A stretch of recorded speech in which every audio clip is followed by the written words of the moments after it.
Good afternoon, dear colleagues. Thank you so much for finding the time to watch this talk. My name is Julia Lobода, and today's session is called Teaching English is Always Teaching English for Specific Purposes. And before we dive into this remote debate whether this statement is true or not, let me tell you a couple words about myself and justify the topic, explain why I chose it. So I've been involved in teaching English for work for more than 8 years already as a teacher, methodologist, teacher trainer. But of course, I came from the general English background. And when I started to create ESP educational products and train tutors how to deal with them, I came to think that the principles I was using were perfectly applicable to teaching general English as well. And that's where this talk stems from. So here is our plan for the next 20 minutes. Хотите постоянно развиваться в преподавании иностранных языков? Школа Дмитрия Никитина проводит образовательные тренинги, конференции и курсы для преподавателей. Подробности о событиях можно узнать по ссылке в описании. First of all, we're going to talk about 5 basic principles of teaching English for specific purposes and how they are originally applied to teaching this exact sector of teaching English as a foreign language. And then we will see how we can tweak them a little to enhance our general English teaching with their help. And the outcome of this session will be 15 practical tips for implementing them with adult groups and individual students. And I'd like to prove that these tips are really viable.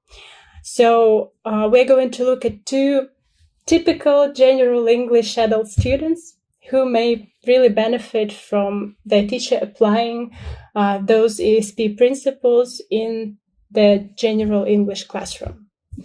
So please meet Anna and Max. And let's imagine they came to study with your A2 General English group. Anna is 34. She's a graphic designer and she learned English in school, focusing mostly on grammar and vocabulary. While now she wants to expand her career opportunities, maybe through international collaboration. But as she is enrolling in A2 course, we can understand that her language level doesn't allow her to do that yet. Max is 22 and he's a university student majoring in international relations. He also learned English before, mostly reading and writing, but now, as he's a student, he needs more spoken English for his studies and student exchange programs. So, as you can see, these 2 people both do have specific purposes, specific needs, but we're not going to enroll them in a real ESP course because first, their level isn't high enough for this because ESP assumes B1 plus level to be able to use all the benefits of ESP to the fullest. And looking at their goals, I would say they're not specific enough to build the whole course around them. So let's just suppose that we want to just keep their needs in mind when we just stick to the normal general English program. So please take a minute to look at these 2 portraits again, maybe pause the recording to read them more thoroughly, and then I will change the slide and ask you a question. So the question is, do you think it's really possible to cater to both Max's and Anna's needs while still sticking to the program?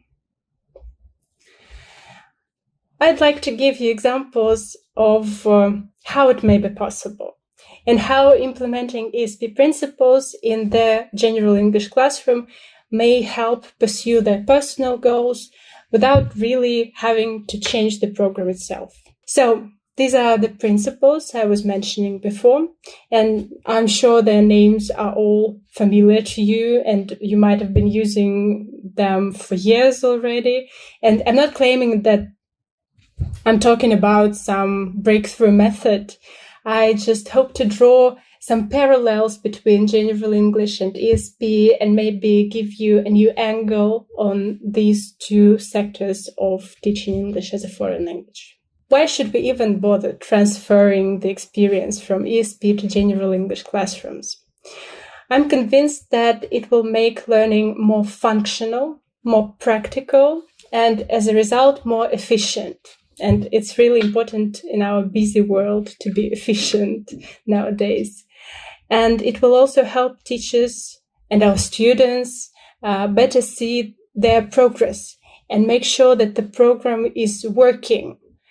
And this, in turn, together with the fact that our students will be more engaged into learning, will hopefully positively affect their motivation to study. And I see motivation as the greatest benefit of thinking about those ESP principles even while you teach general English. So the first principle on the list is needs analysis. And let's check its definition from ESP and choose the right option to complete it. So are we talking about thorough assessments or planning? Take a minute to think. And now I'm going to give you the answer, which is, of course, assessment.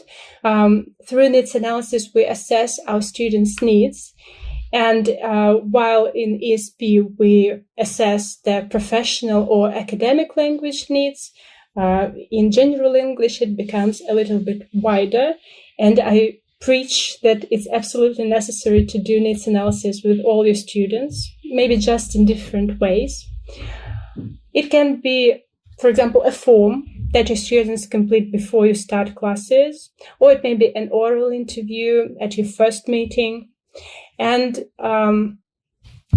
as I said, while for ESP, we're talking more about how the student uses and wants to use English in their work environment, to use this principle for general English classes, you just shift your focus from your students' professional or academic needs to their motivation, goals, interests, some real life situations where they may need English. And you learn as much as you can about your student and how they're planning and how they want to use English in their life. The result of the needs analysis may be, for example, setting SMART goals. Maybe you have heard about them.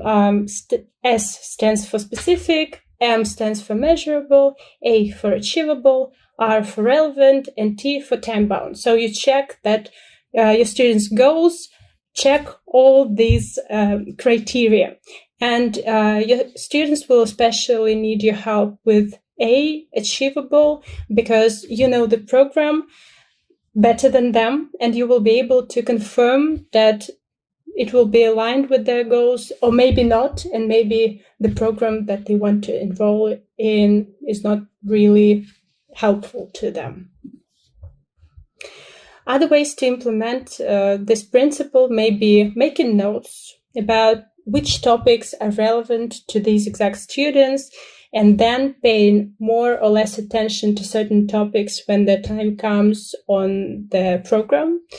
And if you work with a group, you could ask students to share their goals and needs with each other so they can find something in common and support each other better. So with Max and Dana, you could perform needs analysis through a form that they complete before the class, plus sharing during the first class. And it will be a great opportunity to learn something new about them, to use it later in your work. And during the class, you could manage their expectations and bring those expectations closer to the reality of your curriculum. The next principle is using authentic materials. And I guess you should be completely isolated from the teaching community to not have heard about any ways to use them. And we're not going to repeat any of the ideas how to use authentic materials. We will just look at them through a bit different angle again. But let's first sort out the definition, shall we? So which of the options is correct? Of course, we're talking about practical and applicable language learning, and we want to bring the language closer to students' lives with the help of authentic materials, right? And my idea here is that we want at the same time to save energy and time while still using those real-life materials. And if you have ever tried choosing such materials, you know how time-consuming it may be. And here come our students with their needs and their interests that we'll likely know all about thanks to needs analysis. So that's why this next slide says how to adapt this principle, find or ask to find materials that reflect your students' needs. So it's highly probable that if your students learn English, they already interact with authentic materials a lot on the internet, mostly, probably, right? And instead of yourself scrolling for a perfect TikTok that fits the topic of the lesson and has all the relevant vocabulary, you can shift the focus again and use these materials just as warm-ups, discussion starters, or extra reading or listening practice without focus on vocabulary, because this is what requires a lot of preparation mostly. Just use them as motivation boosts. Let students bring their own authentic materials in class, and you can just use ChatGPT to create activities based on these materials and not spend your precious time on choosing the exact materials. So with Anna and Max's class, you could ask each student to recommend a website, a resource, an app that they use a lot, and other students may try them and then choose the best one for themselves, or you can vote for the best resource, the most useful resource that they present. Хотите постоянно развиваться в преподавании иностранных языков? Школа Дмитрия Никитина проводит образовательные тренинги, конференции и курсы для преподавателей. Подробности о событиях можно узнать по ссылке в описании. The next principle, task-based learning. Let's start with the definition from ESP. Have a look at it. Right, with TBL, we don't build language skills from scratch. We kind of layer skills on those we already have. That's why we can choose the word solidify essential language skills here. And I have worked with courses using task-based learning approach at Yandex Practicum, for example, and they use this approach for both general English and ESP courses, and these courses show great student engagement and material relevance to them, so it's really universal. And the difference between general English and DSP here lies just in the types of situations where these real-world tasks arise for students. And with general English, they're even easier to predict, I guess, like booking and arriving at a hotel, eating out, shopping, renting a car, making phone calls, etc., etc. And you might rightfully say that modern general English courses already do that. They cover those situations. Well, yes and no. They do include some space for imitating real tasks, but the focus is still on the language that the students have to use. In TBL, the focus is on completing the task itself. And language is just a tool which is later discussed, maybe refined together with the teacher, but is not the main focus. So taking this into consideration, it will come as no surprise that role plays are a great technique to implement TBL, as well as writing or filming real texts and posting them on the internet. like messages, blog posts, short videos, or maybe support requests to real companies with real products, or writing reviews to their favorite restaurants or places on the map. So opportunities are infinite, and such tasks can really help your students focus on the process, not on the tools, and tools may be refined a bit later. So to Anna and Max, we could suggest getting to know each other via a messenger, and they're giving each other some advice about their learning goals. And maybe they will practice some A2 grammar, or we could then practice some specific grammar that will help them achieve this task, complete this task better. Now let's choose the definition for the fourth principle, learner-centered approach. Yes, once again, we maximize relevance and engagement of our students. And do you think your teaching is learner-centered? Have a moment to think about it and find examples of how your teaching is learner-centered. And if we talk about this principle, I think there is no difference in how to read this principle for ESP or general English. I would just like to point out some ways to implement it without changing the program or spending too much time on preparation. So like with ESP, learner-centered approach in general English may come in the form of tailored discussions where you just adapt the questions closer to your students' personalities and interests. And you also may want to create a habit of constantly asking the students how they can apply the language that they learned in real life. So lending this language into their experience. And this will help them realize that English is about them and for them to use as they want to. And another tip here is to regularly ask students to reflect on their performance. It may be in the written or oral format. It may be in a free form or in a more guided manner. It's up to you. This will also help them focus on what they have personally achieved and where they are personally going. And each of your students could really benefit from a learning log where they could document their individual path of learning English, something like a diary maybe, and when they make notes about what they learned, how they feel about it, and this will also help them focus on what they feel, what they think and what they feel. So what could work for Anna and Max? They both need to focus on their speaking skills, as we remember. So we could include more speaking practice in class. And we know that they're also both career-oriented. So if other students are like them, if it doesn't contradict other students' experience, we could ask them to give examples about their work and studies.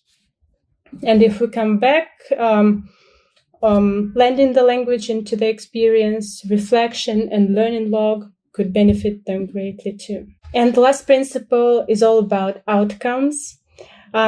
Let's have a look. Do they enhance learners' success directly or indirectly? What do you think? Sure, we're mostly focused on the outcomes that affect our students' lives directly, because otherwise it's too hard to control. And here is a screenshot. It is an example of a roadmap my ESP student and me wrote to be able to build a program around the goal that he had.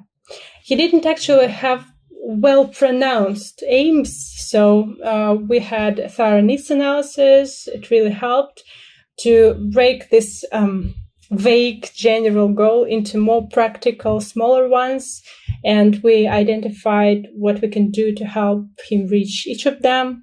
So this is how ESP works. With general English, you are probably not going to go that deep, and it may be harder to put this desired outcome into words for general English students because they all want to learn English just for themselves.